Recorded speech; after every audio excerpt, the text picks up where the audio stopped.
الحمد لله رب العالمين والصلاة والسلام على سيد الأنبياء والمرسلين وعلى آله وأصحابه أجمعين.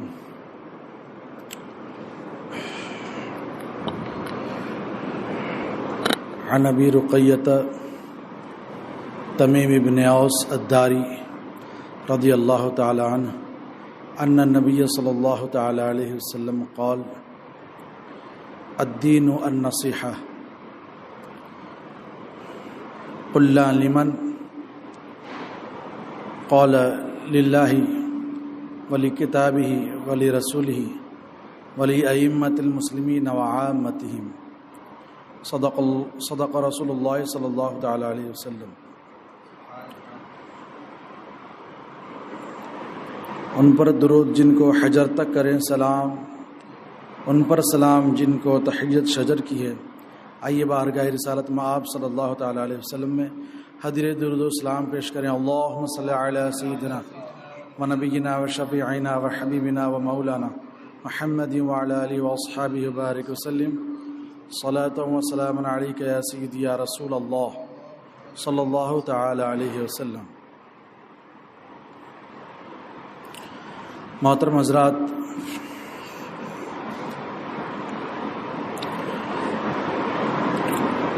دین اسلام یہ وہ واحد دین ہے کہ جو سچا دین ہے، اللہ کا دین ہے، اور اس کے مقابلے میں جتنے ادیان ہیں سارے کے سارے باطل دین ہیں. اور اللہ کے نزدیک جو دین ہے وہ دین در حقیقت اسلام ہے. ارشاد فرماتا ہے: ان الدین عند اللہ الاسلام، بے شک دین اللہ کے یہاں اسلام.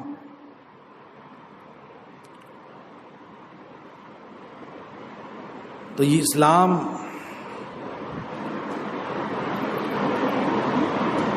ایسا پاکیزہ دین ہے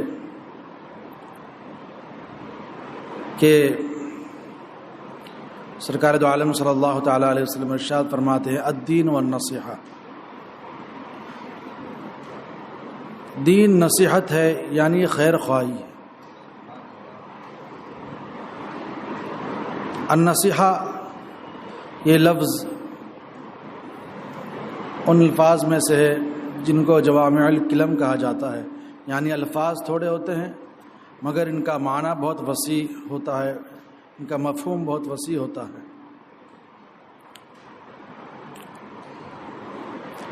خالص چیز کو بھی نصیحت کہتے ہیں کہ کوئی ملاوٹ نہ ہو، کوئی کھوٹ نہ ہو.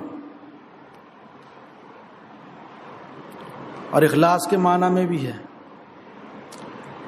اور اردو میں خیر خواہی اس کا معنی کیا جاتا ہے. اس کا ترجمہ خیر خواہی عام طور سے کیا جاتا ہے. تو سرکار دو عالم صلی اللہ تعالی علیہ وسلم ارشاد فرماتے ہیں کہ دین یہ سارا کا سارا نصیحت ہے، خیر خواہی ہے.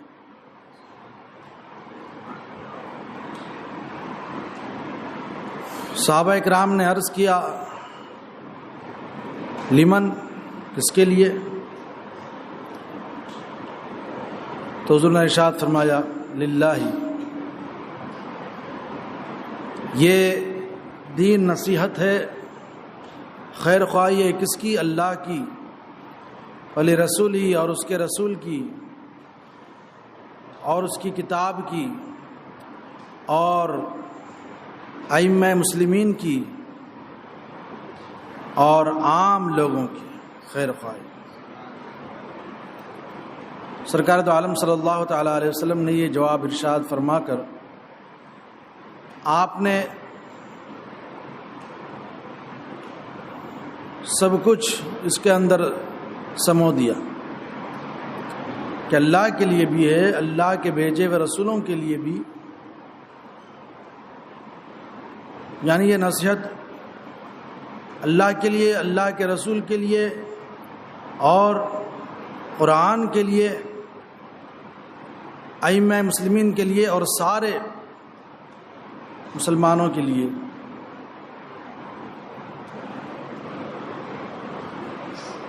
بلکہ فرمایا وعامتہم، اور سب کے لیے۔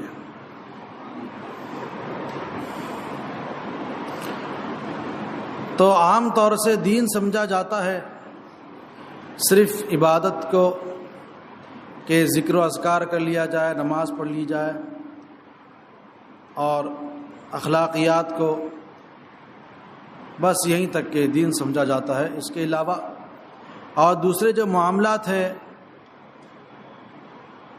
جو نجی زندگی میں پیش آتے ہیں، یہ تصور دیا جاتا ہے کہ وہ دین نہیں ہے۔ تو اس حدیث پاک میں سرکار دو عالم صلی اللہ تعالیٰ علیہ وصحبہ وسلم نے یہ بیان فرمایا اور یہ واضح فرما دیا کہ دین کے اندر جو بھی معاملات آئیں سب خیر ہی پر مبنی ہوتے ہیں۔ اور پھر وضاحت بھی فرما دی کہ اللہ کے لیے، اس کی کتاب کے لیے، اس کے رسول کے لیے، اور جو دینی پیشوا ہیں ان کے لیے، اور عام لوگوں کے لیے۔ اب اور زیادہ وضاحت ہو گئی۔ تو اللہ کے لیے النصیحہ للہ، نصیحت اللہ کے لیے، یعنی وہ خیر خواہی اللہ سے کی جانے والی خیر خواہی۔ کیا مطلب؟ کہ اللہ تبارک و تعالی ہی کو معبود سمجھا جائے، اللہ تعالیٰ ہی کو خالق سمجھا جائے، اللہ تعالیٰ ہی کو رازق سمجھا جائے، اور اسی کی عبادت کی جائے، اس کی عبادت میں شرک نہ کیا جائے۔ اور یہ شرک سب سے بڑا گناہ ہے۔ اللہ تبارک و تعالیٰ سارے گناہوں کو تو معاف فرما دے گا سوائے شرک کے، یعنی جو شرک پر مرا تب اس کی کوئی اب نہیں ہونے والی بخشش، بلکہ وہ سیدھا مشرکوں ہی کے زمرے میں جائے گا اور اس کا ٹھکانہ جہنم ہی ہوگا۔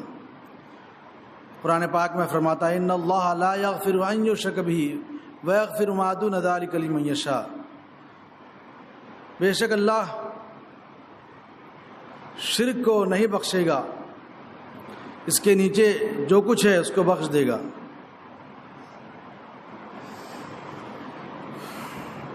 شرک کی 3 قسمیں بتائی گئی ہیں، شرک فی العبادت، شرک فی الذات، شرک فی الصفات۔ شرک فی العبادت یعنی اللہ تبارک و تعالیٰ کی عبادت میں شریک کرنا، یعنی یہ سمجھنا، یہ عقیدہ رکھنا کہ جس طرح سے اللہ تبارک و تعالیٰ کی عبادت کی جاتی ہے اسی طرح اللہ کے علاوہ کسی اور کی بھی عبادت کی جا سکتی ہے۔ جیسے کہ مجوسیوں کے نزدیک 2 خدا ہیں، وہ 2 خدا مانتے ہیں، معاذ اللہ۔ اور شرک فی الذات یعنی اس سے مراد یہ ہے کہ جیسے ذات اللہ تبارک و تعالیٰ کی ہے ویسی ہی ذات اللہ کے علاوہ کوئی اور دوسری بھی ہے، یہ اعتقاد رکھنا، یہ شرک فی الذات ہے۔ جبکہ اللہ تبارک و تعالیٰ نے ارشاد فرمایا قرآن مجید میں لو کان فیہما آلیۃ الا اللہ لفسدتا، اس کا مفہوم یہ ہے کہ اگر 2 خدا ہو جائیں تو ان دونوں میں تنازع ہو جائے، جھگڑا ہو جائے۔ 2 خدا ہو جائیں تو ان میں آپس میں جھگڑا ہو جائے، دونوں ایک دوسرے سے الجھ پڑیں، تو یہ بنیادی عقیدہ ہے کہ اللہ تبارک و تعالی ایک ہے۔ ایک بہت ہی بڑے اپنے وقت کے عالم دین کا کہیں سے گزر ہو رہا تھا، انہوں نے دیکھا کہ ایک بڑھیا عمر دراز معمر خاتون وہ چرخہ کاٹ رہی ہیں۔ وہ قریب گئے اور چونکہ عالم دین تھے، دینی تبلیغ ان کا شیوا تھا، دریافت کیا کہ اے بڑی بھی، تم نے صرف اپنی زندگی اسی چرخہ کاٹنے میں گزار دی یا کبھی اللہ کو بھی یاد کر لیا؟ کیا اللہ کو پہچانا؟ وہ کہتی ہے ہاں میں اللہ کو پہچانتی ہوں۔ تو عالم دین کہنے لگے کہ اللہ کو تم نے کیسے جانا، کیسے پہچانا؟ تو کہتی ہیں کہ میرا کام ہے چرخہ کاٹنا، اسی سے میں نے سیکھی اور اسی سے میں نے معلوم کر لیا کہ اللہ ایک ہے۔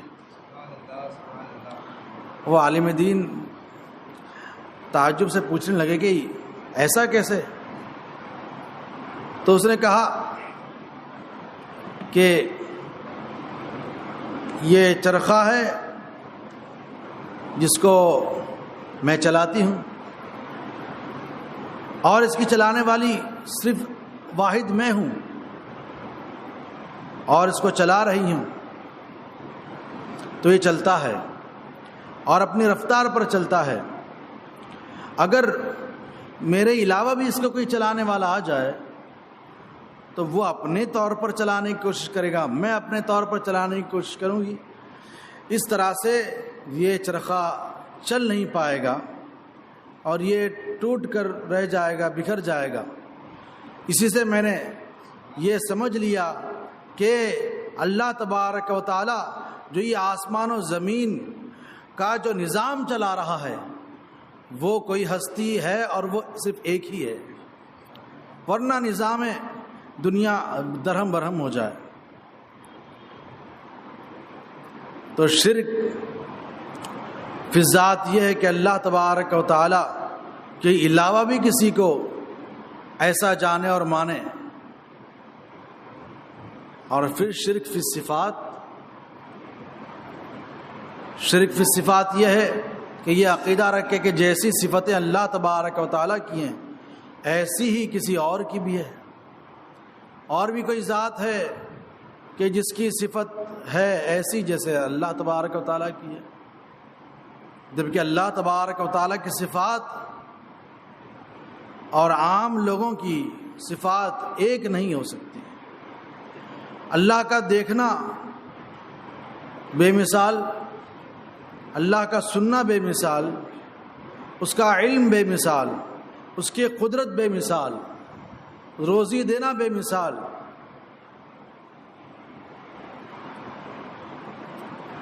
اللہ تبارک و تعالی کی ایک صفت ہے کلام اللہ،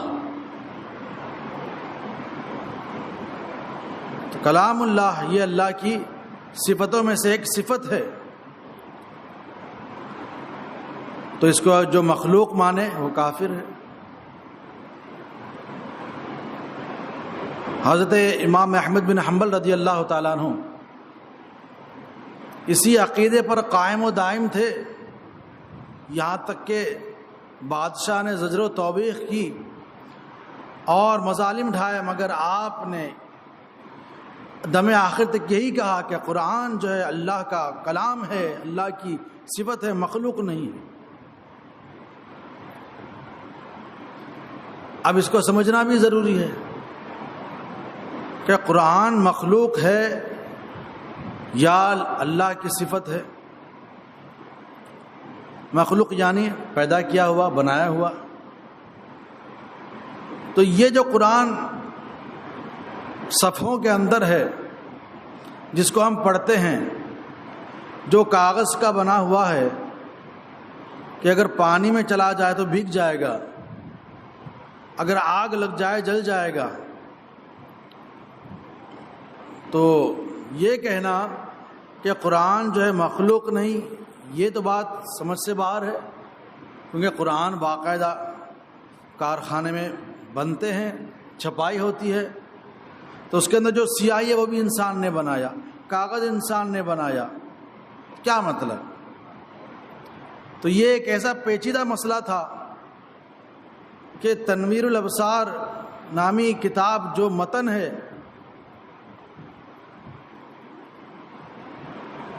اس کے جو لکھنے والے ہیں انہوں نے بھی یہاں پر خاموشی اختیار فرمائی، اور پھر اس کی شرح در مختار انہوں نے بھی اپنے قلم کو روک لیا، پھر ان کی شرح رد المحتار صاحب رد المحتار نے بھی اپنا قلم روک لیا، اس کی تفصیل نہیں کی، اور پھر اعلیٰ حضرت نے جو حاشیہ لکھا جد الممتار تو اس میں تفصیل فرمائی، اور فرمایا کہ وہ قرآن جو ہم پڑھتے ہیں جو سیاہی اور صفحات پر ہے، جو چھپائے جاتے ہیں، یہ تو مخلوق ہے، ظاہر ہے بنایا جاتا ہے، چھپائی کی جاتی ہے، اس کے اندر جو ہے کلام اللہ جو لوح محفوظ میں ہے وہ مخلوق نہیں ہے، وہ اللہ کی صفت ہے۔ تو یہ تصریح فرما دی۔ تو نصیحت اللہ کے لیے اس کا مطلب یہ ہے کہ اللہ تبارک و تعالی کو ایسا ہی مانے جیسا اس کی شان کے لائق ہمیں بتایا گیا ہے، ہمیں عقیدہ ملتا ہے صحابہ سے اور ائمہ کرام سے، کہ وہ ایک ہے، جیسے ذات میں ایک ہے ویسے ہی اس کی صفات بھی جو ہے اس کی وہ بے مثال ہے، اور اسی طرح اللہ تبارک و تعالی کے جو احکامات ہیں ان احکام پر بندہ عمل کرے، اللہ تبارک و تعالی کے بارے میں وہی عقیدہ رکھے جو عقیدہ ہمیں قرآن سے ملتا ہے۔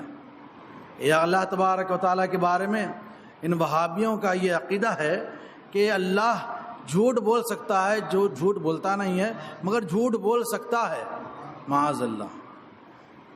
یہ ہے عقیدہ ان دیوبندیوں کا، وہابیوں کا۔ جبکہ ہمارا کیا عقیدہ ہے؟ ہمارا عقیدہ یہ ہے کہ اللہ تبارک و تعالی ہر عیب و نقص سے پاک ہے۔ تو اگر یہ عقیدہ بنایا جائے کہ اللہ تبارک و تعالی جھوٹ بول سکتا ہے تو اس کا مطلب تو یہ ہے کہ اللہ تبارک و تعالی عیبی ہے، اپنا عیب ظاہر نہیں کرتا، معاذ اللہ۔ تو پھر یہیں پر بات ختم۔ جب ایک عیب ہے تو اور بھی عیب ہو سکتے ہیں، معاذ اللہ۔ اور اللہ تبارک و تعالی کی تو صفت یہ ہے کہ اللہ تبارک و تعالی سے سچا اور کون ہو سکتا ہے؟ قرآن پاک میں ہے، اللہ تبارک و تعالی ارشاد فرماتا ہے، جس کا مفہوم ہے کہ سب سے سچی بات اس کی ہے۔ تو جہاں قرآن سے یہ عقیدہ مل رہا ہے کہ سب سے سچی بات اگر کسی کی ہے تو وہ اللہ وحدہ لا شریک کی ہے، تو وہ اس کے برخلاف عقیدہ رکھتا ہے کہ اللہ جھوٹ بول سکتا ہے، معاذ اللہ۔ تو جو یہ عقیدہ رکھے وہ سچے راستے پر نہیں ہے۔ النصیحہ للہ، اللہ کے لیے نصیحت خیر خواہی یہ اس کے لیے نہیں ہو سکتی جو یہ عقیدہ رکھتا ہے۔ تو اللہ کے لیے نصیحت کا مطلب یہ ہے کہ اللہ تبارک و تعالیٰ کے تمام احکامات پر عمل کرے، اور اللہ تبارک و تعالیٰ کے بارے میں وہی عقیدہ رکھے جو قرآن و حدیث سے ملتا ہے، جس کی تصریح ائمہ کرام نے فرمائی ہے۔ اور اللہ تبارک و تعالیٰ کے تمام احکامات پر عمل کرنے کے ساتھ ساتھ اللہ تبارک و تعالیٰ کا شکر گزار بندہ بنے، اللہ تبارک و تعالیٰ کا شکر گزار بندہ بنے، اللہ کی دی ہوئی نعمتوں پر شکر کرے،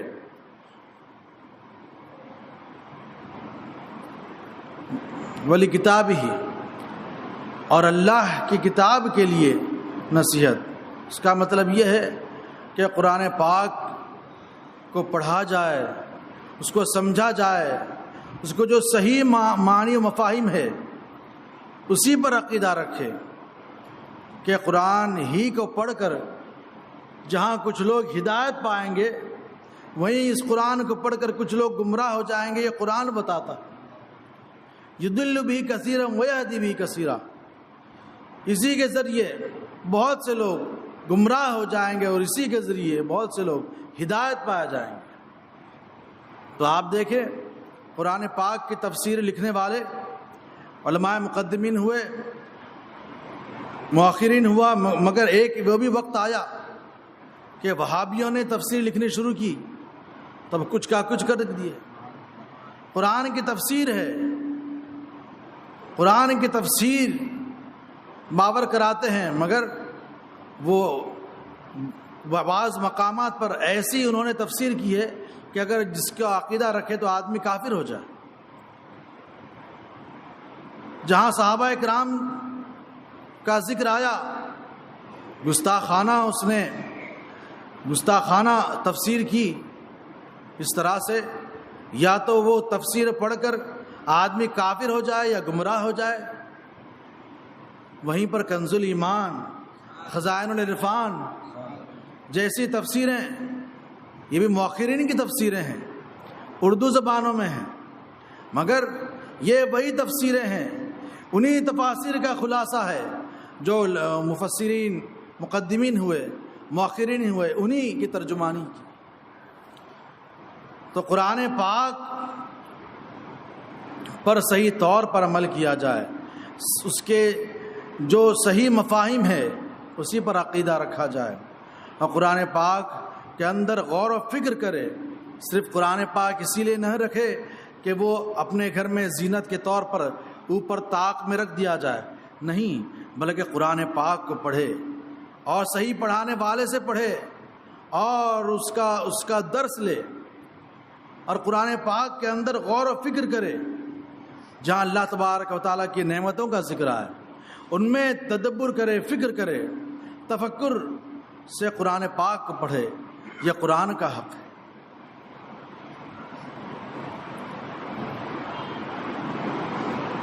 وَلِلَّهِ ولی کتابہ ولی رسول ہی، نصیحت اس کے رسول کی، خیر خواہی اس کے رسول کے لیے.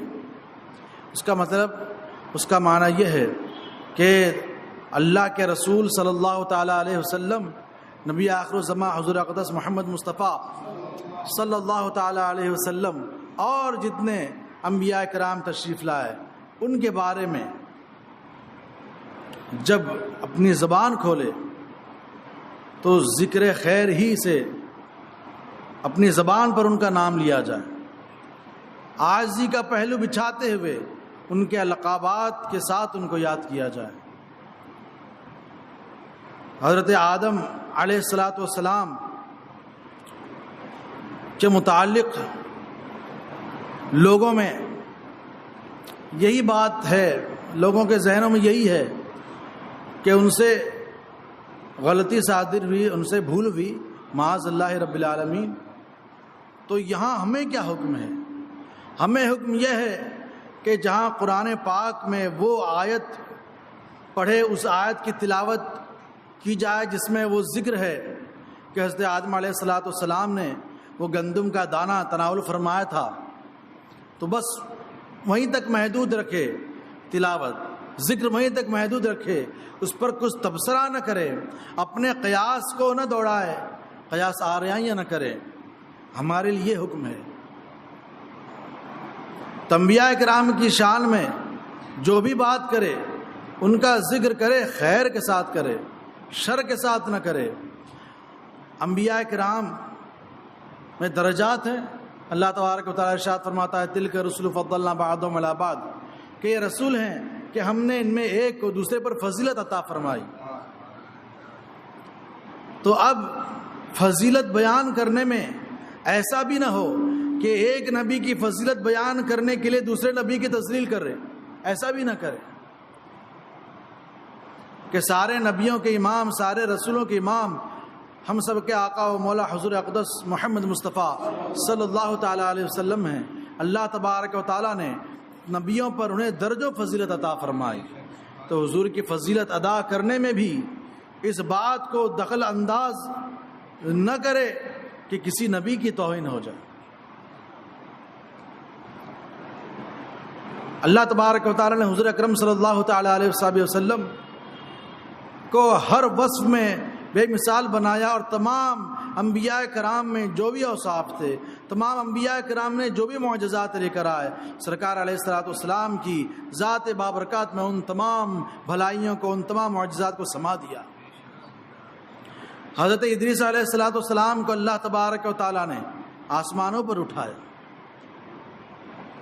آسمانوں پر اٹھایا، تب حضور علیہ الصلوۃ والسلام کو اللہ تبارک و تعالیٰ نے اتنا بلند کیا کہ عرش اعظم بھی نیچے ہو گئے۔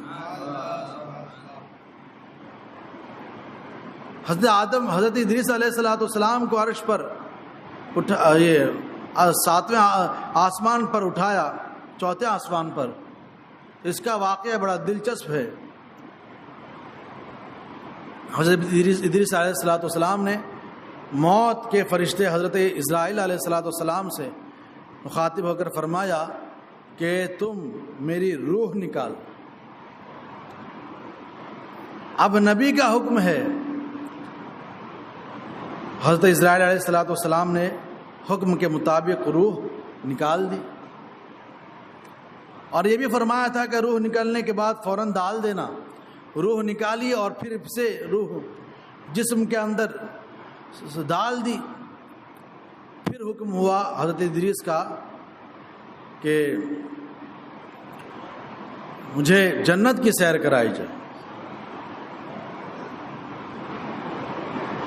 حکم تھا، حکم کے مطابق جنت کی سیر کرائی گئی۔ جنت کے دروازے پر رک گئے اور حضرت ادریس علیہ الصلوۃ والسلام جنت کی سیر میں مشغول ہو گئے۔ جب کچھ دیر ہوئی تو عرض کرنے لگے، حضور چلیے اپنے مقام پر، آپ کو پہنچانا ہے۔ حضرت ادریس علیہ الصلوۃ والسلام نے ارشاد فرمایا کہ اللہ تبارک و تعالیٰ کا ارشاد ہے، کل نفس ذائقۃ الموت، ہر نفس کو موت کا مزہ چکھنا ہے۔ میں نے موت کا مزہ چکھ لیا۔ اور اللہ تبارک و تعالیٰ کا فرمان ہے کہ جو شخص جنت میں داخل ہوگا پھر جنت سے باہر نہیں نکالا جائے گا۔ میں جنت میں داخل ہو گیا ہوں، اور پھر اب کہاں واپسی کی بات کرتے ہیں۔ پھر اتنے میں اللہ تبارک و تعالیٰ نے یہ حکم نازل فرمایا کہ اے فرشتے، میرے محبوب نے جو کچھ کیا یہ میرے حکم سے کیا ہے، انہیں رہنے دو۔ اب حضرت ادریس علیہ الصلوۃ والسلام وہ ہے جنہیں اللہ تبارک و تعالیٰ نے بلند فرمایا آسمانوں تک کے۔ تو حضور صلی اللہ تعالیٰ علیہ وسلم کو اللہ تبارک و تعالیٰ نے اتنا بلند عطا فرمایا، اتنی بلندی عطا فرمایا، اور ایسی جگہ پر حضور علیہ الصلوۃ والسلام تشریف فرما ہوئے کہ وہ جگہ بھی کہنے کے لائق نہیں، کہ لامکاں اسی لیے کہا جاتا ہے۔ لامکاں سے بھی آگے جس کی شان رفعت ہے وہ نبی برحق ہیں، رازدار وحدت ہیں۔ اللہ تبارک و تعالیٰ اور حضور کے درمیان کیا رازداری ہوئی یہ کوئی نہیں جانتا۔ اسی طرح سے معجزات میں آپ دیکھ لیں کہ اللہ تبارک و تعالیٰ نے انبیاء کرام کو دیگر معجزات عطا فرمائے تو حضور کو سراپا معجزہ بنایا۔ تو انبیاء کرام کے بارے میں صحیح عقیدہ رکھنا، ان کا ذکر کرنا خیر کے ساتھ، ان پر درود و سلام پڑھنا، اور حضور علیہ الصلوۃ والسلام پر درود پڑھا جائے، یہ کوئی بڑا عمل نہیں، بہت ہی چھوٹا عمل ہے۔ یعنی چھوٹا عمل اس لحاظ سے کہ بہت معمولی اور آرام سے آدمی کر لے گا، اور اس کے لیے یہ ضروری نہیں کہ درود تاج پڑھا جائے یا کوئی لمبا چوڑا 2-3 صفحات پر مشتمل ہو تب پڑھا جائے، تب وہ فضیلت حاصل ہوگی جو درود پڑھنے پر حاصل ہوتی ہے۔ کہ رسول اکرم صلی اللہ تعالیٰ علیہ وسلم ارشاد فرماتے ہیں کہ جس نے مجھ پر ایک مرتبہ درود بھیجا اللہ تبارک و تعالیٰ اس پر 10 رحمت نازل فرماتا ہے، اللہ تبارک و تعالیٰ 10 مرتبہ درود بھیجتا ہے۔ تو اگر کسی نے کہا صلی اللہ علیہ محمد، حضور پر درود بھیجا، فضیلت حاصل ہو گئی۔ اللہم صلی وسلم لرسولک محمد وآلہ، فضیلت حاصل ہو گئی۔ صلی اللہ علیہ وسلم پڑھا، کتنا چھوٹا سا ہے، کتنے چھوٹا صیغہ ہے، مگر اس پر وہ فضیلت حاصل ہو گئی کہ بس زبان ہلانا ہے، 2-3 کلمے ہیں، مگر اللہ تبارک و تعالی 10 رحمتیں نازل فرماتا ہے۔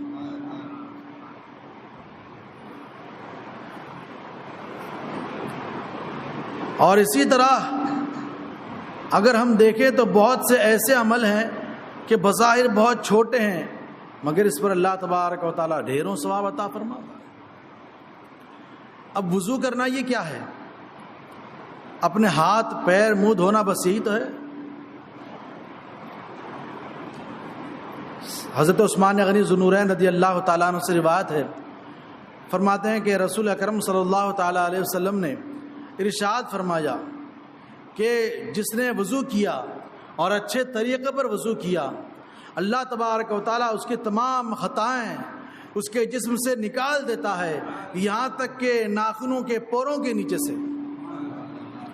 اور آپ ہی سے روایت ہے، فرماتے ہیں ایک مرتبہ سرکار دو عالم صلی اللہ تعالیٰ علیہ وسلم نے وضو فرمایا اور ارشاد فرمایا کہ جس نے اس طرح وضو کیا جس طرح میں نے وضو کیا، تو اللہ تبارک و تعالیٰ اس کے تمام گناہوں کو، تمام پچھلے گناہوں کو معاف فرما دیتا ہے۔ کس عمل پر؟ صرف اس پر کہ آدمی وضو کر لے۔ اب مسواک کرنا، مسواک کی بڑی فضیلت آئی ہے۔ سرکار دو عالم صلی اللہ تعالیٰ علیہ وسلم صرف نماز کے وقت ہی مسواک نہیں فرمایا کرتے تھے، بلکہ ایک حدیث پاک میں کہ جب سرکار اپنے گھر میں تشریف لے جاتے تو سب سے پہلے آپ مسواک فرماتے۔ اور یہ مسواک کیا ہے؟ منہ کی صفائی کے لیے ہوتا ہے، اور ہر آدمی اپنے منہ کو صاف رکھتا ہے، یا تو مسواک سے یا تو ایک نئے آلے سے جو عموماً مشہور ہے، مگر یہ منہ کی صفائی یہ اپنے جسم کی صفائی کے طور پر ہر ایک آدمی کرتا ہے، مگر سرکار دو عالم صلی اللہ تعالیٰ علیہ وسلم کی سنت پر عمل کرتے ہوئے اگر منہ کی صفائی کریں اس مسواک لکڑی سے، یہ عمل ہے، ہم اپنے آپ سے بدبو اپنے منہ کی دور کرنے کے لیے مسواک کا استعمال کیا ہے، مگر اس پر ثواب کیا ہے؟ سرکار دو عالم صلی اللہ تعالیٰ علیہ وسلم ارشاد فرماتے ہیں کہ جس نے مسواک کیا تو یہ منہ کی پاکی ہے اور اللہ کی رضا و خوشنودی کا سبب ہے۔ ارے بندہ اپنی نمازیں پڑھتا ہے، روزے رکھتا ہے، فرائض و واجبات ادا کرتا ہے، پھر اللہ کی بارگاہ میں سجدہ ریز ہو کر عرض کرتا ہے، اے بار الہ میری عبادت کو قبول فرما لے، مجھ سے راضی ہو جا، مجھ کو اپنا محبوب بنا لے، میری عبادتوں میں جو تو کوتاہی میں دور کر دے۔ ہر آدمی چاہتا ہے کہ اللہ راضی ہو جائے، اور یہ عمل اتنا معمولی کہ بندہ صرف مسواک کرے، حضور کے سنت پر عمل کرتا ہے، حضور فرماتے ہیں کہ یہ مسواک کرنا یہ اللہ کے خوشنودی کا سبب ہے۔ حضور ارشاد فرماتے ہیں کہ اگر میری امت پر یہ شاق نہ گزرتا، مجھ پر اپنی امت کا شاق میں پڑنا یہ پیش نظر نہ ہوتا تو میں مسواک کرنے کو فرض کر دیتا۔ اگر مسواک کر کے نماز پڑھی جائے تو نماز کا ثواب 27 درجے بڑھ جاتا۔ کتنا چھوٹا سا عمل ہے، مسواک کرنا ہے، اس میں کوئی زیادہ دیر بھی نہیں لگتا ہے، دیر بھی نہیں لگتی ہے، مگر اللہ تبارک و تعالی وہ نماز جو مسواک کے ساتھ پڑھی جائے تو 70 درجے زیادہ ثواب عطا فرماتا ہے۔ اسی طرح امامہ شریف پہن کر، یہ فضیلت جو میں نے بتایا یہ امامے کی ہے، 27 درجے زیادہ ثواب یا امامے کی۔ اگر امامے کے ساتھ نماز پڑھی جائے اللہ تبارک و تعالیٰ 27 درجے ثواب عطا فرماتا ہے۔ اور مسواک کی بھی فضیلت ہے کہ وہ نماز عام نماز نہیں ہوتی، پھر اللہ کی بارگاہ میں وہ نماز کا بھی اعلیٰ درجہ ہے جو مسواک کے ساتھ پڑھی جائے۔ اچھا، اس کا جو ثواب ہے امامے کا، یہ امامہ پہننے ہی کا ثواب ہے۔ جو شخص امامہ پہن کر نماز پڑھائے تو یہ اس کے لیے ہے کہ اس کو 27 درجے سے زیادہ ثواب ملے گا۔ ایسا نہیں ہے کہ اس کے پیچھے جتنے بھی لوگ نماز پڑھے سب کو 27 درجے ثواب، ایسا نہیں ہے۔ تو بعض لوگ یہ سمجھتے ہیں، تو ایسا نہیں، کیونکہ یہ نماز کا ثواب نہیں ہے، نماز کا عمل نہیں ہے، یہ نماز کے خارج عمل ہے، نماز کے علاوہ یہ عمل ہے، سنت ہے جو نماز کا یہ نہیں ہے، نماز کے اندر کا کوئی فعل نہیں ہے۔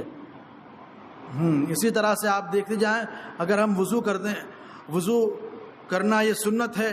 سرکار دو عالم صلی اللہ تعالیٰ علیہ وسلم ارشاد فرماتے ہیں کہ جو شخص وضو کرے اور اچھی طرح سے وضو کرے اور وضو کرنے کے بعد اتنا کہہ لے کہ اشہد ان لا الہ الا اللہ وحدہ لا شریک لہ واشہد ان محمدا عبدہ ورسولہ، اور ترمذی شریف میں اور اتنا کلمہ زیادہ ہے کہ اس کے بعد اللہم اجعلنی من التوابین واجعلنی من المتطہرین یہ پڑھ لے تو اللہ تبارک و تعالیٰ اس کے سارے گناہوں کو معاف فرما دے گا، اگرچہ اس کے گناہ سمندر کی جھاگ کے برابر ہو۔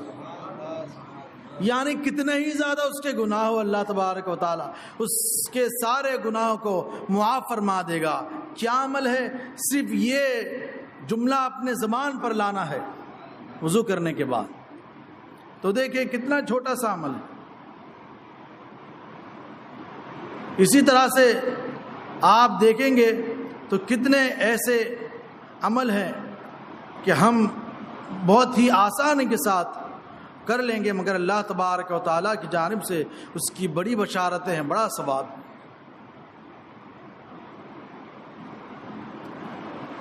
اسی طرح حدیث پاک میں ہے، حضرت ابو ہریرہ رضی اللہ تعالیٰ عنہ سے روایت ہے، فرماتے ہیں کہ جس شخص نے نماز کے بعد 33 مرتبہ سبحان اللہ، 33 مرتبہ الحمدللہ، 33 مرتبہ اللہ اکبر پڑھا اور 100 کا عدد پورا کرنے کے لیے اتنا کہہ دیا لا الہ الا اللہ وحدہ لا شریک لہ لہ الملک و لہ الحمد یحیی و یمیت بیدہ الخیر وہو علی کل شیء قدیر، یعنی یہ چوتھا کلمہ پڑھ لے اور 100 عدد پورا کر لے تو اس کی بھی بڑی فضیلت ہے۔ تو عمل چھوٹا ہے مگر ثواب اللہ کے نزدیک بہت زیادہ۔ جس نے کہا سبحان اللہ وبحمدہ تو حدیث پاک ہے کہ اللہ تبارک و تعالیٰ اس کے لیے جنت میں ایک کھجور کا درخت لگا دیتا ہے۔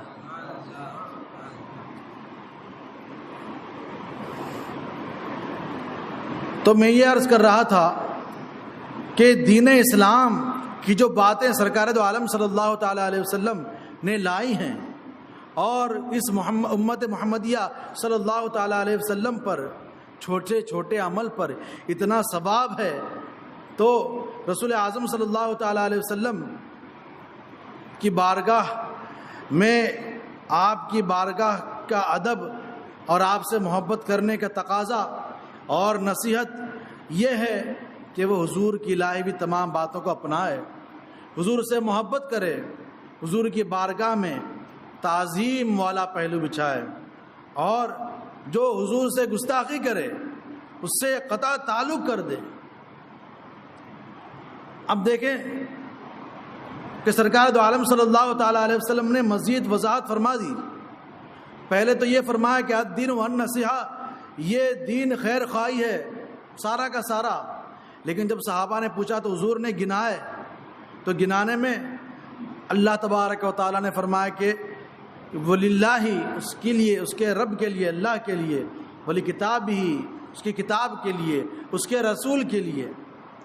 پتہ چلا کہ جہاں دینی کاموں میں، دینی اعمال میں جو اہم ہیں حضور نے ان کو ظاہر فرما دیا کہ یہ اہم باتیں ہیں۔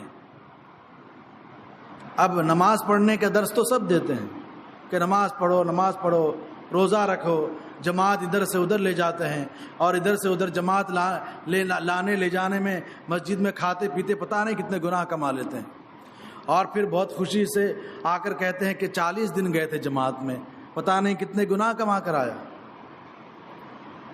وہیں پر کھانا، وہیں پر سونا، وہیں پر لوٹا لے کر جو ادھر سے ادھر گھومنا وغیرہ۔ تو دین کی باتیں، دین کو آڑ بنا کر نماز اور روزے کا ڈھونگ رچانا صرف یہی دین نہیں ہے، بلکہ اللہ کے رسول صلی اللہ تعالیٰ علیہ وسلم کو اللہ تبارک و تعالیٰ نے اپنے اور عام عبادتوں کے درمیان لا کر یہ فرما دیا، اور یہ حضور نے ظاہر فرما دیا کہ اس کے رسول کا بھی حق ہے کہ اس کے رسول کو اس طرح مانو جس طرح سے ماننے کا تمہیں قرآن سے حکم ملتا ہے، تمہیں بتایا گیا ہے۔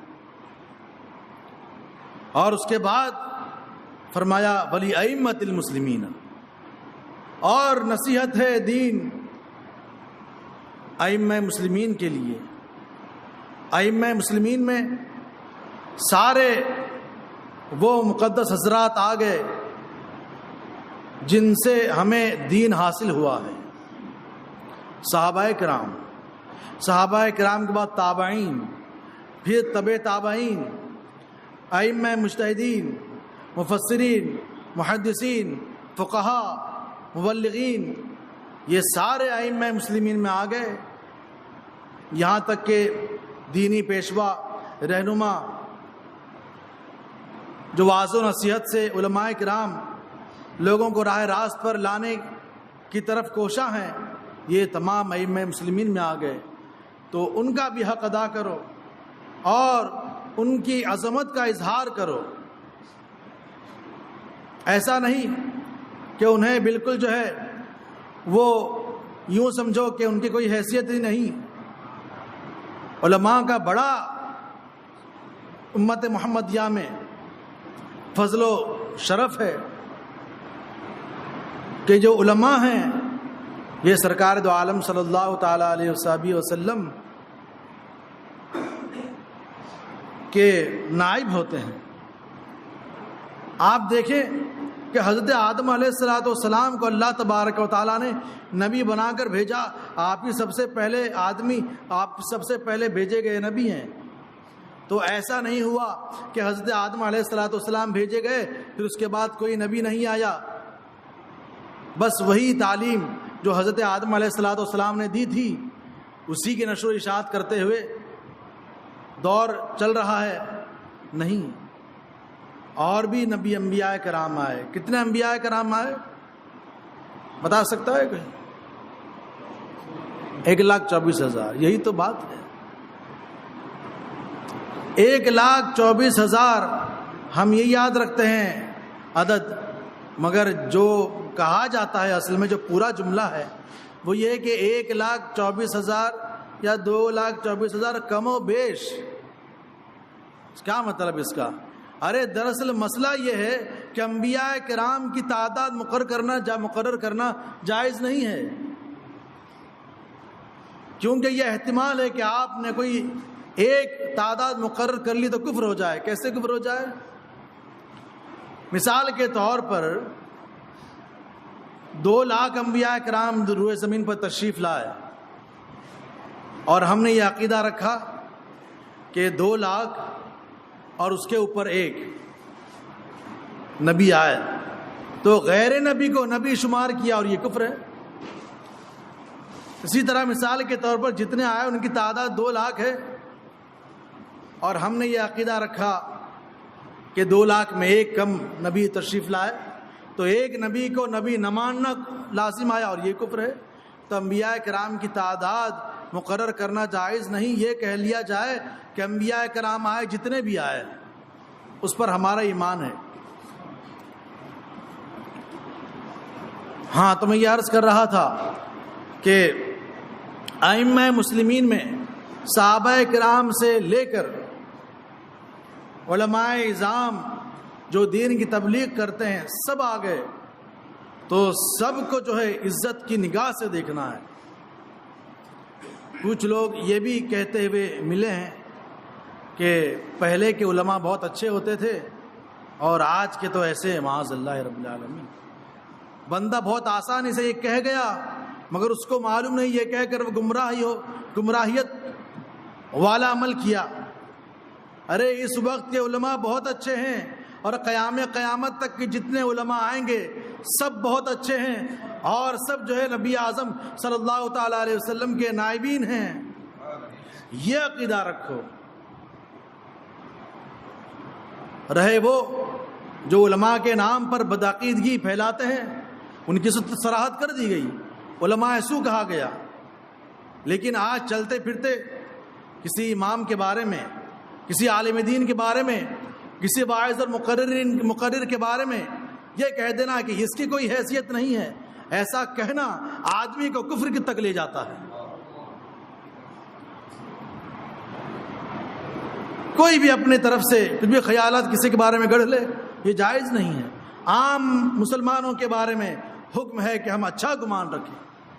ہاں، جب فسق ظاہر ہو جائے، اعلانیہ فسق ظاہر ہو، تو اس کا الگ حکم ہے کہ فاسق معلن کہلائے گا۔ مگر آج دیکھا جاتا ہے اور بڑے افسوس کے ساتھ یہ کہنا پڑ رہا ہے، یہ المیہ ہے ہم، کہ لوگ علماء کرام کے بارے میں جو ہے اپنی رائے سے فیصلہ کرنا چاہتے ہیں۔ یہ بدعقیدگی ہے جو آپ کو دین سے دور کر دے گی، کفر تک لے جائے گی۔ اور پھر سرکار دو عالم صلی اللہ تعالی علیہ وسلم نے اور آگے ارشاد فرمایا کہ یہ نصیحت عام لوگوں کے لیے۔ اب یہ بڑا اہم ہے، چونکہ جو حقوق ہیں وہ دو طرح کے، حقوق اللہ اور حقوق العباد۔ عام لوگوں کے حقوق، عام لوگوں کے حقوق یہ کہ ہم دوسروں سے اچھے معاملات رکھیں، ملے تو اچھے سے ملے، جو بھی معاملہ ہو خیر پر مبنی ہو، اور صرف اتنا ہی نہیں بلکہ جو باطنی امراض ہیں کہ سامنے سے تو بہت اچھے سے ملتا ہے، بڑا عقیدت مند سمجھ میں آتا ہے، مگر دل کے اندر کدورت ہے، حسد کرتا ہے اور پیٹھ پیچھے برائی کرتا ہے، بغض رکھتا ہے، کینہ رکھتا ہے، اس کی بھی اجازت نہیں ہے۔ عام لوگوں کے ساتھ بھلائی رکھے کہ اللہ تبارک و تعالیٰ نے سارے مسلمانوں کو بھائی بھائی بنایا ہے، سارے مسلمان بھائی ہے، یہ قرآن پاک سے ثابت ہے۔ تو ہر ایک کے ساتھ ویسا ہی رویہ اختیار کرے جیسا وہ چاہتا ہے کہ سامنے والا میرے سے رویہ اختیار کرے۔ کیا کوئی چاہے گا کہ میری برائی کوئی میری پیٹھ پیچھے کرے؟ نہیں۔ کوئی چاہے گا کہ میرے بارے میں کوئی حسد رکھے، بغض و کینہ رکھے اور پیٹھ پیچھے مجھے جو ہے نقصان پہنچائے؟ کوئی نہیں چاہے گا۔ تو جو بندہ اپنے لیے چاہتا ہے وہی دوسرے کے لیے چاہے، اور اگر دوسرے کے حق تلفی کی، دوسرے کا مال ہڑپ کیا، دوسرے کو پریشان کیا، کسی کو کم دیکھ کر اس کے جو ہے غریبی ہونے کا فائدہ اٹھاتے ہوئے اس کی تذلیل کیا، اسے حقارت سے جھڑکا، تو پھر جب تک کہ وہ معاف نہیں کرے گا، آپ کی معافی اللہ کے یہاں بھی نہیں ہو سکتی۔ اب یہ نہیں کہہ سکتے آپ کہ میں تو اس کا سیٹھ تھا، میں تو اس کا مالک تھا، میں اس کو حقارت سے دیکھوں یا اس کو ذلیل کروں، اس کو تھپڑ ماروں، کچھ بھی کروں، میں تو اس سے بڑا ہوں، میں تو اس کا سیٹھ ہوں، میرے پاس کام کرتا ہے، میرا بندہ ہے۔ یہ کہہ کر آپ اللہ کی بارگاہ میں جو ہے وہ سبکدوش نہیں ہو سکتے جب تک کہ وہ معاف نہیں کرے گا۔ اللہ تبارک و تعالیٰ کے یہاں سے معافی نہیں ہو سکتی۔ حقوق العباد کی گرفتاری اتنی خطرناک ہے، اور اگر شرما شرمی میں چھوڑ دیا تو دنیا میں تو رہ جائے گا، قیامت کے دن وہ اپنا حق مانگے گا، اس وقت آپ کی نہیں چلے گی۔ آپ کی نیکیاں اگر ہوں گی بھی تو وہ نیکیاں لے لے گا اس کے بدلے۔ تو یہ اتنا خطرناک ہے۔ حقوق العباد میں گرفتار اگر جو شخص ہوتا ہے تو اللہ تبارک و تعالیٰ کی بارگاہ میں اس کی پکڑ ایسی ہے کہ پھر وہ چھٹکارا نہیں پا سکتا۔ ان تمام باتیں عرض کرنے کے بعد میں ایک حضور غوث پاک کا فرمان پیش کرتا ہوں۔ وہ ایسا فرمان ہے کہ اگر اس پر آدمی قائم رہے، اگر اس پر عمل کرنے اور اس کو عملی جامہ پہنانے کی کوشش میں لگا رہے تو یہ سارے معاملات ٹھیک ہو جائیں گے۔ حضور غوث پاک رضی اللہ تعالیٰ عنہ کی ہم نے کرامتیں سنی، آپ کے مقام و مرتبے بیان ہوئے، سارے سنی علماء اپنے اپنے طور پر اپنے اپنے علاقوں میں حضور غوث پاک رضی اللہ تعالیٰ عنہ کی کرامتیں، ان کے ریاض و مجاہدات کے واقعے ذکر کیے۔ آج اس محفل کے اختتام پر میں حضور غوث پاک رضی اللہ تعالیٰ عنہ کا ایک فرمان عرض کر کے اپنے گفتگو ختم کروں گا۔ حضور غوث پاک رضی اللہ تعالیٰ عنہ ارشاد فرماتے ہیں کہ شریعت پر قائم رہو اور شریعت کے ایسے ہو جاؤ، شریعت کے ایسے ہو جاؤ جیسے زندوں کے ہاتھ میں مردہ، شریعت کے ایسے ہو جاؤ جیسے مردہ ہوتا ہے زندوں کے ہاتھ میں۔ سمجھا آپ نے؟ اب جب مردہ ہوتا ہے آدمی، جب مر جاتا ہے، تب مرنے کے بعد اب وہ چاہے کہ میں حرکت کروں، زندے مجھے دائیں طرف لٹا رہے ہو دائیں کروٹ پر، میں بائیں کروٹ پر لیٹ جاؤں، کیا کر سکتا ہے؟ نہیں۔ ایک انگلی ہی ڈالوں، ایک انگلی بھی نہیں ہلا سکتا، دیکھ لوں کسی کو نہیں۔ تو مردہ کیسا ہوتا ہے کہ وہ کچھ نہیں کر سکتا۔ اگر حرکت اس میں ہوگی تو اسی وقت ہوگی جب زندے اس کے ہاتھ کو حرکت دیں گے، اس کے ہاتھ کو حرکت ہوگی، اس کے سر کو حرکت دیں گے، اس کے سر کو حرکت دے گی۔ حضور غوث پاک ارشاد فرماتے ہیں کہ شریعت کے ایسے ہو جاؤ جیسے زندوں کے ہاتھ میں مردہ، یعنی شریعت پر عمل کرنے کا ایسا جذبہ رکھو کہ جو شریعت کہے بس مجھے وہی کرنا ہے، جو شریعت بولے وہی کرنا ہے، بس اس میں پھر اپنی کوئی دخل اندازی نہیں۔ تو حضور غوث پاک رضی اللہ تعالیٰ عنہ کی کرامتوں سے ایک کرامت یہ بھی ہے کہ حضور غوث پاک رضی اللہ تعالیٰ عنہ نے ہمیں شریعت پر چلنے کا ایسا جو ہے وہ سکھا دیا، اور اپنے قول مبارک سے ہمیں ایسی سمجھ دے دی دین پر عمل کرنے کی، شریعت کے مطابقت کرنے کی، کہ اس کی مثال نہیں ملتی۔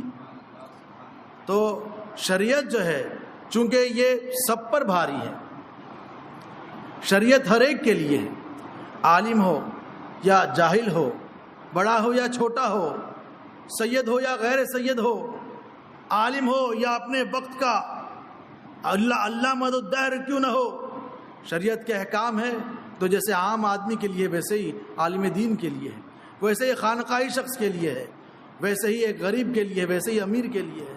تو حضور غوث پاک کا یہ فرمان اگر ہم پیش نظر رکھتے ہوئے اس کو عملی جامہ پہنانے کی کوشش کریں گے تو اللہ تبارک و تعالی ہمیں شریعت پر قائم و دائم رکھے گا، اور ہم اللہ تبارک و تعالی کی بارگاہ میں دعا کرتے ہیں کہ اللہ تبارک و تعالی حضور غوث پاک رضی اللہ تعالیٰ عنہ کے وسیلے میں یہ تمام مجالس جو سجائی گئی، اللہ تبارک و تعالی ان تمام مجالس کو اپنی بارگاہ میں شرف قبولیت عطا فرمائے۔